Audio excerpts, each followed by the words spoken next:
Alors bonjour, de nouveau une vidéo sur l'automobile et ses problèmes. Donc pendant que j'avais les outils sortis, la dernière vidéo, j'ai fait une vidéo sur la rotule axiale. Et donc là on va faire une vidéo, alors ce sera des petites vidéos là, hein, parce que bon, ce sera, voilà, on va pas tout mélanger. Malgré que des fois je parle un petit peu de tout dans la même vidéo, mais bon. Donc les freins arrière de la voiture, quand on les change. Alors le souci, c'est qu'on s'aperçoit d'une chose, c'est que là ils sont en bon état. Voilà. On ne voit rien. Voilà, il n'y a pas de problème. Alors ça va. Le fonctionnement c'est simple, hein, c'est nos garnitures qui sont sur les côtés, pour ceux qui ne connaissent pas, qui viennent frotter à l'intérieur d'un tambour pour freiner. Et ici nous avons un système au milieu qui rattrape le jeu en fait d'usure. Hein, vous avez une toute petite crémaillère ici, enfin une petite roulette à dents là, qui bien entendu avec un petit cliquet là, qui fait que ça compense l'usure. Voilà, qu'il faut quand on les change les garnitures, et ben il faut régler, pré-régler pour pas avoir de trop de jeu entre les garnitures et le tambour. Sinon vous avez une course de pédale de frein qui est beaucoup trop importante. Donc on les pré-règle pour que ça lèche. Voilà, le tambour lèche dedans. Voilà, lèche sur les garnitures, pas trop bien sûr, pour pas que ça bloque. Hein. Alors, bien entendu, au préalable, il faut regarder l'état du tambour, le nettoyer, dépoussiérer, etc. etc. Hein. Là, vous avez la came qui sert pour le frein à main, le frein à main vient se mettre ici, hein, sur le petit truc là. Donc vous avez une petite boule qui passe derrière, donc il faut démonter. Vous avez ici des petits ressorts qui tiennent justement les deux mâchoires, hein, avec une petite coupelle, en général, qu'il faut démonter pour sortir l'ensemble. Et vous avez au milieu là, ici et là, le cylindre, qui se trouve comme ça, voilà, le cylindre, qui justement, quand on appuie sur la pédale, il y a deux pistons, un de chaque côté, un là, puis un là, qui viennent appuyer, écarter ça. Voilà. Donc ça permet donc de freiner. Voilà un peu le fonctionnement. Donc comme je vous explique, le problème c'est que vous démontez et vous voyez rien. Alors la plupart du temps, ça est arrivé une période où les garnitures se décollaient parce que c'est collé. Hein. Dans le temps c'était rifté, vous avez des rivets qui passent à travers. Maintenant c'est fini, mettre des garnitures collées. Alors ça peut arriver que les garnitures se décollent et viennent bloquer le tambour. Ça arrive. Hein. Sinon, elle passe au contrôle technique, la voiture, elle est refusée parce que vos freins arrière manquent d'efficacité sur un côté. En général, c'est souvent sur un côté. Hein, donc, à ce moment-là, qu'est-ce qu'il faut faire? Vous démontez, vous regardez, vous voyez rien. Vous dites peut-être que c'est de la crasse ou je sais pas quoi, ou de la merde. Vous nettoyez tout, vous mettez tout propre, vous remontez, et ça marche toujours pas. Alors, qu'est-ce qui se passe? Alors, c'est assez simple. Ça vient pas des garnitures, ça vient pas de la saleté. Ça pourrait venir de la saleté, bien sûr. Mais le plus souvent, ça vient de ça. Voilà. Ça vient du cylindre. Alors le cylindre, qu'est-ce qui se passe? On a un piston de chaque côté et un piston d'un côté qui est grippé. Ça veut dire qu'il fonctionne d'un côté mais pas de l'autre. La pression arrive au milieu, pousse de chaque côté les pistons et il y en a un qui ne bouge pas. Voilà. Donc, eh ben, ça vous fait une différence de freinage droite-gauche. Et donc, au contrôle technique, ça passe pas. Donc on se dit, ben, on va changer ça. Hein, des fois, il n'y en a qu'un. L'autre côté, il est bon. Sauf que le problème, c'est que ça coûte très cher au détail. Et le plus souvent, ben, on vend tout l'ensemble au prix de ça. Voilà. Donc il faut changer tout. C'est pour ça que j'ai tout changé. Parce qu'en fait, de vouloir changer ça, ça sert à rien, puisque automatiquement, ça vous coûtera plus cher, voire le même prix, que tout l'ensemble, tout le kit complet. Donc en sachant quand même que c'est du matériel qui a fait pas loin de 100 000 km. Hein, on va dire, voilà, on arrive dans les 100 000 km, il n'y a pas d'usure, voilà, on voit bien qu'il n'y a pas d'usure. Là, les garnitures, ça fait à peine 5 mm de chaque côté. Alors, on peut s'apercevoir sur certaines voitures où les garnitures ici, il y a un côté qui est plus fin que l'autre. Mais ça, c'est normal. Sur certaines voitures, c'est comme ça. Parce que, bon, à cause du frein à main et tout, donc il y a un côté qui suce plus vite que l'autre. Mais sinon, il n'y a pas d'usure. On va regarder les deux côtés, il n'y a rien d'usé. Le système là fonctionne très bien, tout fonctionne bien. C'est ça qui ne va pas. Et sur un seul seulement, un seul côté. Donc voilà, donc il faut changer l'ensemble et purger la voiture. Donc il faut purger, changer le liquide de frein en même temps. Parce que le liquide de frein, c'est important de le changer régulièrement. Parce qu'on n'y pense pas.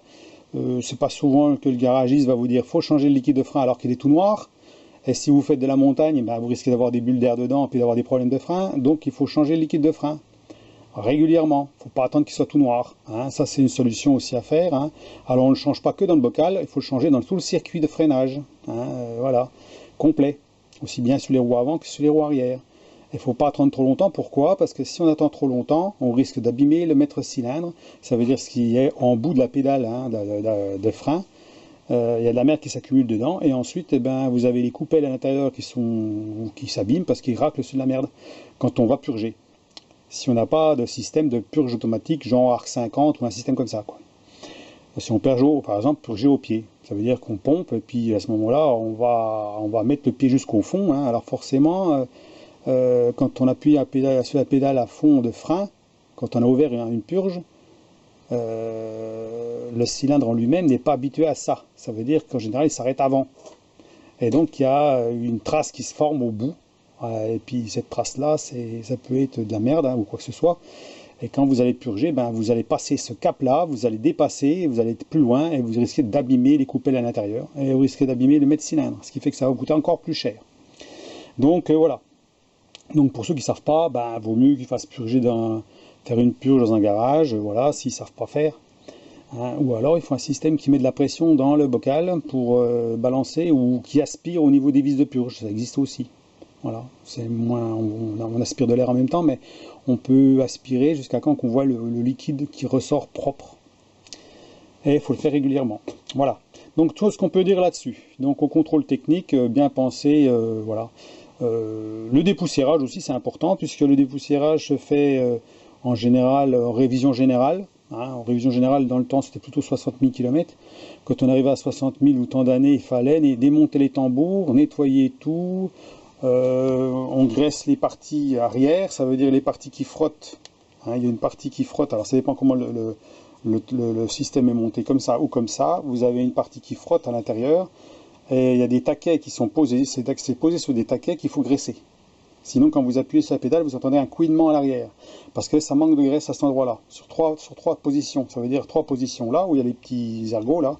Et ben, c'est pas graissé. Il manque un poil de graisse. Alors, c'est pas vraiment de la graisse, c'est de la pâte de montage. On appelle ça de la pâte de montage. C'est un genre de graisse épaisse qui bouge pas. Avec la chaleur. Il y a ça, bien sûr, le dégraissage de tout l'ensemble, hein, bien sûr. On passe un coup de toile là-dessus, en général. Et on détalonne les bouts ici pour justement qu'on n'ait pas un angle vif. Hein. Là, on voit que c'était détalonné un peu. Il ne faut pas un angle vif, donc on passe un coup de lime sur le bord là pour avoir un attaque moins franc. Voilà. Donc, il y a ça à faire. Donc, faire attention au serrage aussi de l'écrou central, quand c'est un écrou central, de changer l'écrou, de le serrer au couple, ou ben, au cas échéant, si on n'a pas changé l'écrou, mettre du frein filet et de serrer au couple. Il ne faut pas que la roue se desserre en roulant. Donc bien faire attention à ça. Hein. Donc voilà tout ce qu'on pourrait dire là-dessus, grosso modo. En général, c'est tout ce qui peut se passer sur les roues arrière. J'espère que j'ai rien oublié là-dessus. Si on veut démonter le système de frein complet, alors, sachant que si on démonte l'écrou qui se trouve ici, l'écrou qui tient le tuyau, le liquide de frein va couler naturellement. Hein, parce que la gravité est beaucoup plus basse, donc on va vider le bocal. Alors ça, c'est pas un truc à faire, parce que faut pas laisser se vider le bocal. On va dire, voilà, à ce moment-là, il faut mettre quelque chose qui appuie sur la pédale de frein pour boucher la canalisation, si vous voulez, qui va communiquer en fait le bocal avec les roues. Hein. Ça veut dire qu'on n'a plus la communication entre les deux, et à ce moment-là, vous n'avez plus d'écoulement. La pédale étant appuyée, vous n'avez plus d'écoulement. Voilà. Donc c'est bien, vous pouvez agir sur le démontage de ça, et le remontage sans problème, sans avoir plein de liquide qui coule par terre en permanence, hein, et vider le bocal. Donc vaut mieux pas, parce que aussi le bocal sert aussi souvent de liquide pour l'embrayage, hein, l'embrayage hydraulique, et donc on va aussi vider et risquer de mettre de l'air dans l'embrayage, on ne sait jamais. Donc faut mieux pas, puis l'embrayage hydraulique, quand c'est dépurgé, c'est une grosse merde à repurger, hein, faut mieux éviter ça, donc faut laisser le bocal plein, voilà. C'est le mieux. Hein, et le vider, quand on le vide, il faut remplir. Bien sûr, quand on purge, il faut remplir au fur et à mesure. Hein, bien sûr, hein, on ne va pas le laisser se vider, hein, surtout pas. Hein. Bien toujours vérifier qu'il soit plein, en remettre jusqu'à quand que ça se vide. Hein, jusqu'à quand qu'on ait purgé comme il faut. Ça, c'est le mieux à faire quand on n'a pas le système d'appareillage nécessaire. Hein. Voilà. Celui qui a un système qui envoie du liquide en permanence dans le bocal, il n'a pas de problème puisque le bocal est toujours plein. Voilà, donc il n'y a pas de problème. Donc voilà ce qu'on pourrait dire là-dessus. Ça veut dire qu'il y a toujours des choses à dire, il faut penser à tout. Alors quand on a un petit peu l'habitude de le faire, on ne pense pas forcément à tout parce qu'on le fait automatiquement. Mais bon, quand on n'a pas l'habitude de le faire, c'est vrai qu'on se pose des questions. Sachant aussi quoi, alors quand on commande souvent ce genre de choses, de kit de frein, il arrive comme ça. Voilà, ça arrive tout fait. Il n'y a plus qu'à le mettre en place. Donc on le met en place. Alors faire attention parce que ça a tendance à bien se barrer, c'est avec les ressorts, ça a tendance à se barrer. Alors il faut toujours faire attention quand on le met, on met un côté, on essaie de le tenir de l'autre côté en même temps. Il faut faire attention que ce morceau-là, il ne part pas dans l'autre côté parce que tout le système de ressorts là, il va se tirer. Et puis après, il faut les remettre. Alors c'est pas spécialement compliqué à remettre, mais il faut les remettre comme il faut. Il ne faut pas les mettre n'importe comment. Et surtout le petit linguet qui se trouve ici, là, qui touche la petite roulette là, il ne faut pas qu'elle se tire, parce qu'elle est juste tenue comme ça, clipsée. Donc si elle se barre, pour la remettre celle-là, elle n'est pas toujours évidente. Donc voilà. Donc voilà ce qu'on pourrait dire sur les freins arrière. Alors surtout, n'oubliez pas de resserrer les roues au couple. Comme dans l'automobile, c'est la clé dynamométrique. Moi j'en ai 2. Donc on serre au couple. Il faut faire attention de serrer. Le serrage au couple, c'est un serrage qui est nécessaire pour éviter que ça se desserre, mais qui est aussi une façon de serrer pas de trop, ni pas assez. Ça veut dire qu'on a un serrage qui est suffisant pour pas que ça se desserre, mais pas de trop non plus, pour pas casser les vis, et surtout pas non plus pour que quelqu'un d'autre qui passe avec pour démonter sa roue, qui n'y arrive pas parce que c'est trop serré. Donc on a un serrage systématique sur les roues. Donc bien serré. Et comme l'écrou central qui sert là, c'est un gros écrou, en général c'est du 30 mm ou 30-32, c'est un serrage qui est assez important. Donc si on ne connaît pas les couples, achetez la revue technique de la voiture pour connaître les couples de serrage. Comme tout se sert au couple. Alors des fois c'est pas toujours facile de serrer au couple parce qu'on n'a pas la clé, on n'a pas la place pour passer la clé dynamométrique. Donc il faut se référer par rapport à une certaine force qu'on a l'habitude ou pas dans les bras. Ça c'est au jugé. Alors quand on est professionnel, ça pose pas trop de problèmes parce qu'on sait comment il faut serrer, mais quand on est amateur, c'est moins évident.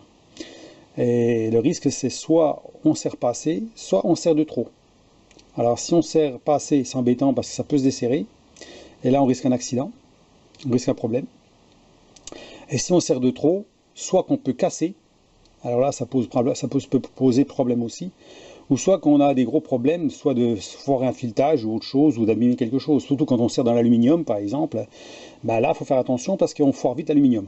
Donc là, il faut un serrage qui soit modéré. Donc on sait très bien qu'il faut faire attention.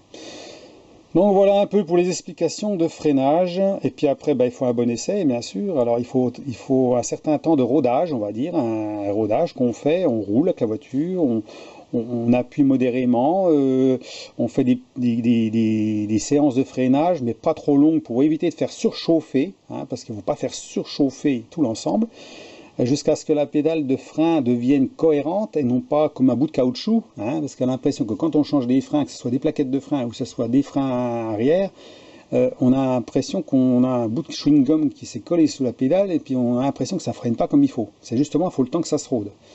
Et là, il faut faire un bon essai, et puis il faut tasser tout ça. Voilà. Sans faire chauffer, bien sûr, sans un échauffement, parce que c'est pas la peine de freiner comme un bourrin, et puis de faire échauffer, faire monter des températures importantes au niveau des freins, et puis ça sert à rien, ça abîme le matériel, c'est tout. Donc voilà. Donc il faut préserver ça. Voilà pour la petite vidéo sur les freins arrière. Et bon, puis le prochain coup, on parlera peut-être d'autres choses, je sais pas moi. Il y a des tas de choses à voir. Dans l'automobile, il y en a. Donc, quand on est dedans à bricoler, c'est intéressant. Mais voilà. C'est intéressant. Ça coûte un peu de sous quand il faut refaire. Alors, ça coûte toujours moins cher que d'aller au garage, mais quand même, ça coûte de l'argent quand même. Et quand on achète des pièces d'accessoires, souvent sur Internet, on peut se faire avoir parce qu'on n'a pas le même matériel que d'origine. Donc, il faut faire attention à ça. C'est pas le même prix, c'est pas la même qualité. À voir. Donc sur ce, je vous souhaite une bonne après-midi et puis bonne journée. Au revoir.